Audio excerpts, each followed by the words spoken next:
Breaking news आइनासी नवां सां share कयूं पिया। कमू शहीद खां निकितल पीटीआई जो सिंध हुकूक मार्च में शरीक पीटीआई अॻवान मीर इफ्तिखार अहमद लुंड कंटेनर तां किरी ज़ख़्मी थी पियो, सिविल अस्पताल मुंतकिल कयो वियो। ब्रेकिंग न्यूज़ आहे तव्हां सां शेयर कयूं पिया। कमू शहीद खां पीटीआई जो सिंध हुकूक मार्च निकितो आहे ऐं पीटीआई जो अॻवान मीर इफ्तिखार लुंड कंटेनर तां किरी ज़ख़्मी थियो आहे।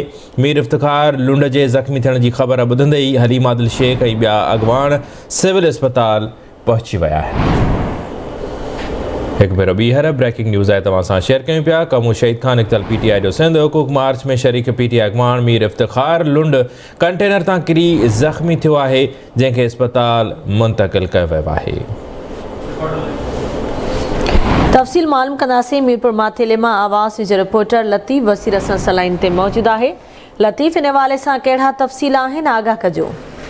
जी बिल्कुल, पीटीआई परासिंद हकूक मार्च जो कढियो पियो हुजे, रैली कढी पियो, हिन हवाले सां जेको उबाड़ो आदि बंगले वटि जेको कंटेनर हो शाह महमूद कुरैशी जे कंटेनर में ही उते मथे बीठल हो, जिते अचानक उहो किरी पियो आहे। किरण सबबु उनखे जेको आहे फ्रैक्चर थियो आहे, जंगनि में धक लॻा आहिनि, जिस्म ते धक लॻा आहिनि। हिन वक़्तु उनखे मीरपुर माथेलो जो डीएसपी अस्पताल खणाया आहिनि, जिते पीटीआई जो अपोजिशन लीडर हलीम आदिल शेख वॾी तादाद में जेके पीटीआई जा कारकुन वर्कर शहरी हिते पहुतल आहिनि, उनखे हिन वक़्तु पनो अकिल जेका छावनी खणाई पिया वञनि। हिन वक़्तु उनखे बाहुनि में ऐं जंगुनि में फ्रैक्चर आहे ऐं चेहरे ते फिर उनखे धक लॻा आहिनि। हीउ कंटेनर हो जेको 25 खां 30 फुट मथे हो, उतां ही अचानक किरण सबबु उनखे सख़्त धक लॻा आहिनि, जेके मीरपुर माथेलो जी डीएसपी अस्पताल में खणाया आहिनि। उते वॾी तादाद में जेके पीटीआई जा कारकुन उते पहुतल आहिनि।